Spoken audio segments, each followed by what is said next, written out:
Ada seorang anak muda di Damaskus, di ibu kota Syria, di zaman tabi'in dulu. Pernah datang ke sebuah masjid namanya Masjid At-Taubah. Masjid At-Taubah ini zaman tabi'in ada. Ada seorang tabi'in masyhur di situ, tinggal jadi imam juga jadi alim, mengajar tiap hari. Anak muda ini datang lalu berkata, "Wahai imam kalau kita kiai, wahai imam, saya datang dari luar Damaskus, ya miskin, tidak punya apa-apa, tapi saya mau belajar agama. Boleh nggak saya numpang tinggal di masjid bersama anda? Saya bantu-bantu lalu saya hidup bersama anda, maksudnya makan minum bersama anda." Kata ya syekh itu, silahkan, nggak masalah. Tapi harus sabar, ya ikutin kehidupan saya. Apa yang saya makan kau makan, apa yang saya minum kau minum. Kata anak muda ini, baiklah. Anak muda ini cerita, dia bilang setelah 3 bulan saya tinggal dengan syekh saya. Ternyata syekh saya ini orangnya sangat zuhud, luar biasa. Ada makanan makan, tidak ada makanan puasa. Dan hari ini sudah 3 hari kami puasa. Buka sahur dengan sebutir kurma segelas air, buka puasa juga begitu. Tapi ini sudah hari ketiga. Syekh saya masih kuat, saya sudah tidak kuat lagi, dia bilang. Saking tidak kuatnya saya bungkukkan punggung saya, menekan perut saya supaya lapar saya hilang. Dalam keadaan begitu, syaitan datang menggacaukan pikiran saya sambil berkata, "Wahai anak muda," di benak saya terlintas, "sekarang sudah halal buat kau mencuri makanan. Kalau kau tidak curi makanan, kau mau makan dari mana? Akan mati kelaparan. Minta sama gurumu nggak punya. Minta-minta sama orang, gurumu larang minta-minta sama orang. Sekarang kau curi makanan sepotong roti, yang penting tidak mati kelaparan." Dia bilang dalam kondisi saya berkecamuk pikiran syaitan begitu, saya berpikir mencuri makanan di rumah di sebelah masjid.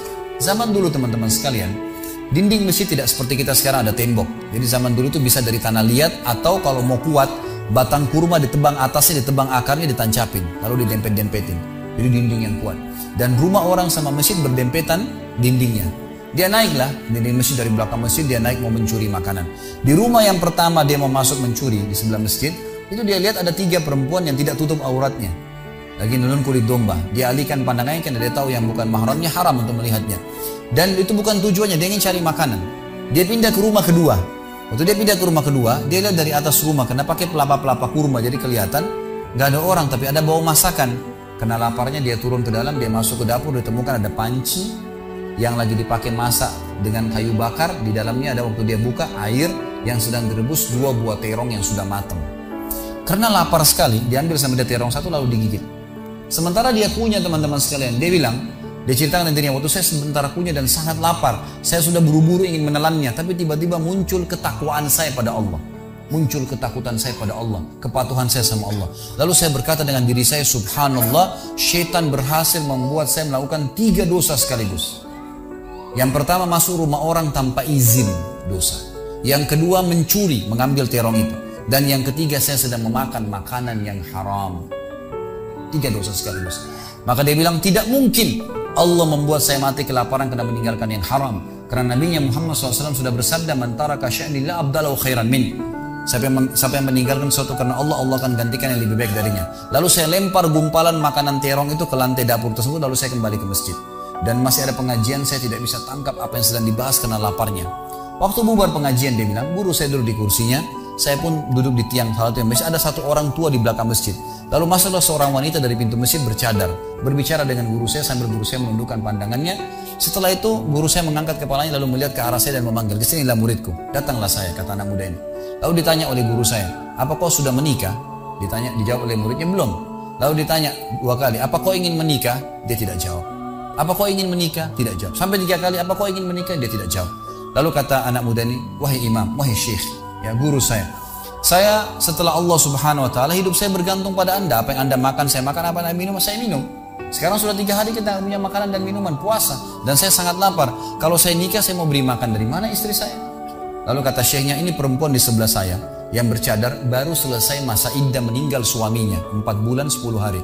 Dan dia ditinggalkan harta yang cukup, dia masih muda, dia takut fitnah. Dia ingin saya carikan jodoh, saya anggap kamu cocok. Kamu mau?" Dia bilang iya. Tanya perempuan, "Kamu mau?" Dia bilang iya. Syekhnya keluarin kendi dari kamar, dikasihkan jadi mahar, panggil walinya perempuan, panggil 2 saksi, kalimat akad, selesai. Hitungan menit nih. Lalu kata syekhnya, "Pulanglah ke rumah istrimu. Saatnya sekarang kamu pulang, udah. Nanti kalau mau sholat, mau ibadah, silakan datang ke masjid. Sudah nggak perlu lagi numpang di masjid." Pulanglah dia sama istrinya. Dia ceritain, "Di mana saya jalan sama istri saya masih malu-malu, baru nikah.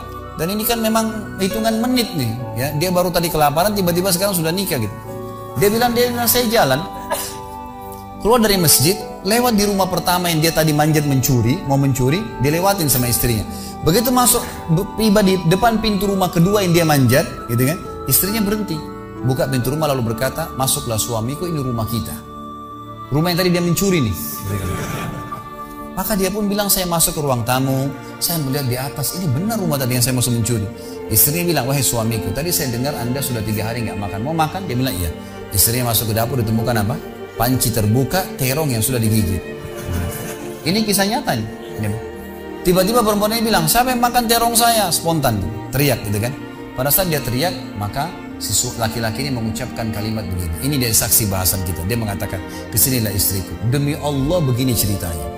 Kronologisnya saya manjat, saya turun, saya lapar, saya makan. Dan demi Allah sebelum saya telan, karena saya takut sama Allah, saya lempar ke dapur, ke lantai dapurmu dan belum kering. Gitu kan? Maka perempuan ini mengucapkan kalimat, saya berharap semua muslimah di belakang sana juga punya iman seperti ini.